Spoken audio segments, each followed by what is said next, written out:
don't think so at all. I mean, but it's the same way that I wouldn't say that a five-star hotel should have regulations to have a certain level of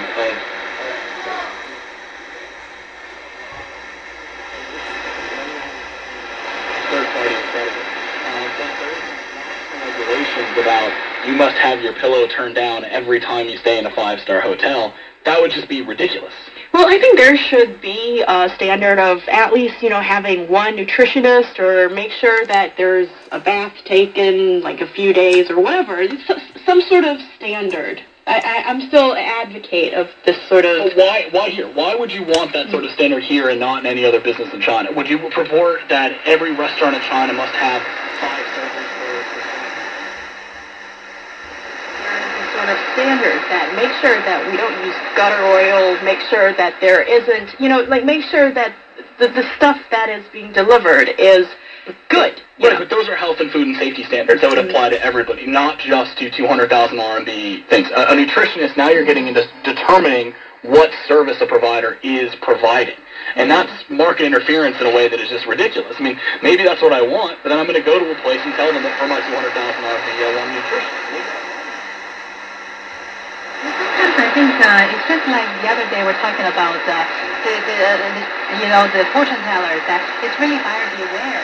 You don't really know the services provided is up to par, or it's satisfying. As long as you feel happy about it, like you can pay that amount of money for the service. I think that's good, except let's just be careful. I mean, this isn't fraudulent. It's basically a high-end hotel, and we pretty much understand that that's what people are providing. Right. This is Roundtable, and the government campaign encouraging people not to squander their food has had restaurants all over the country cancel their minimum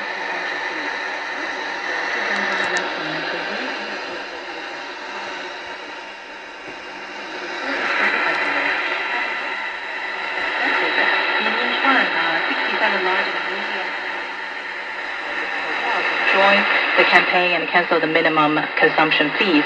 Restaurants, especially high-end ones, usually charge extra fee for separate dining rooms and set the minimum consumption fee. Are they justified to do so, you think? Well, the restaurants certainly think that they are justified to do so, because it does take more money to run, a large room just for a limited number, a smaller number of dieters there to eat. So, and also you probably need a person assigned to that room to provide, to serve.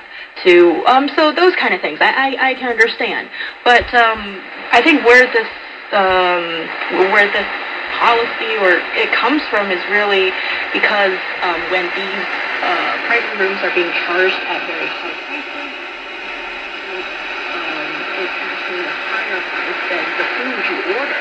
So, like the customers, they actually order too much food just to offset the price to get the room in order to, but not really needing so much food. So it comes to the wasteful food problem again. Right, which I've argued very vociferously that is not a real problem, and then using economically beneficial activity, that the problems and downsides of it are much more minimal than people suggest, and the connection between Beijingers wasting food and people in Guizhou starving is absolutely false. There is no direct connection between the two.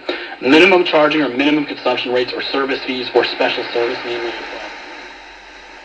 it is once again a limited resource, and companies should have the right and ability to set a price for that limited resource. If you don't want to pay for that limited resource, don't get a private room. If you don't want to go to a restaurant that only has private rooms, great. Go to one of the other 1.5 million restaurants in Beijing alone. There's all sorts of alternatives. This isn't monopolistic. It's not criminal. And really, forcing companies to cut this type of fee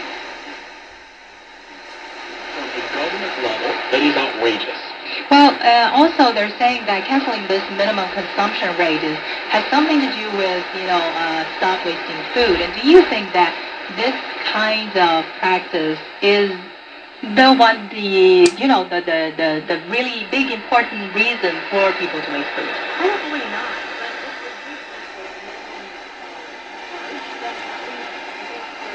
People who do dine in those private rooms, they'll order less food. Well, in theory, that they probably will. But still, even if this theory works, then it's still only occupies probably a very, very small percentage of the food that's being wasted in China.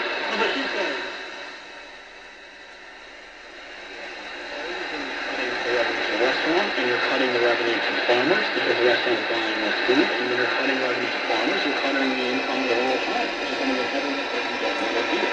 So again, the top down isn't really good economics. It's actually bad economics, and it's going exactly against the goal. I continue to hear people in China.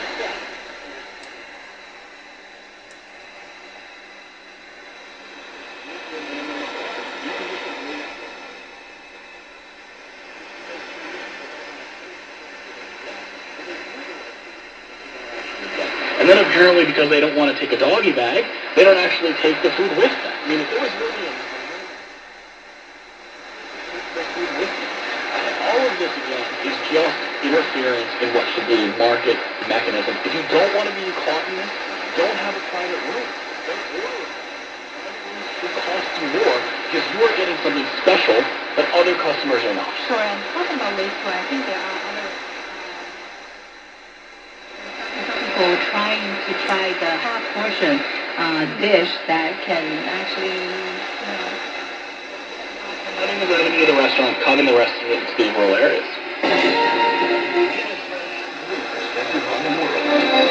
China Drive, every day, 1 to 3 p.m. You can now download a wide range of CRI's programs from our website, CRI Beyond Beijing. Visit CRIBeyondBeijing.com to find your favorite news, talk,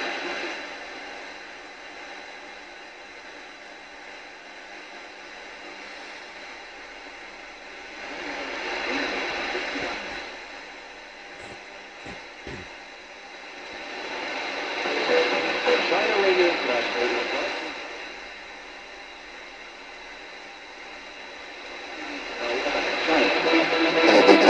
Find out about Chinese culture.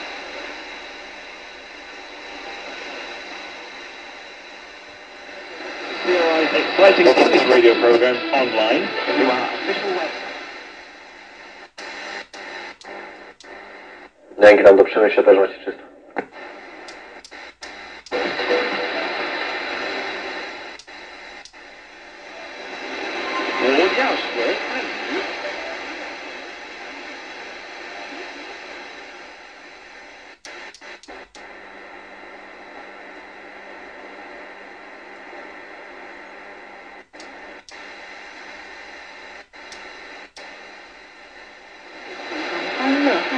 Welcome to the show, everyone.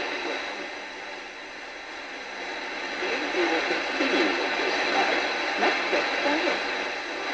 Keywords of the day.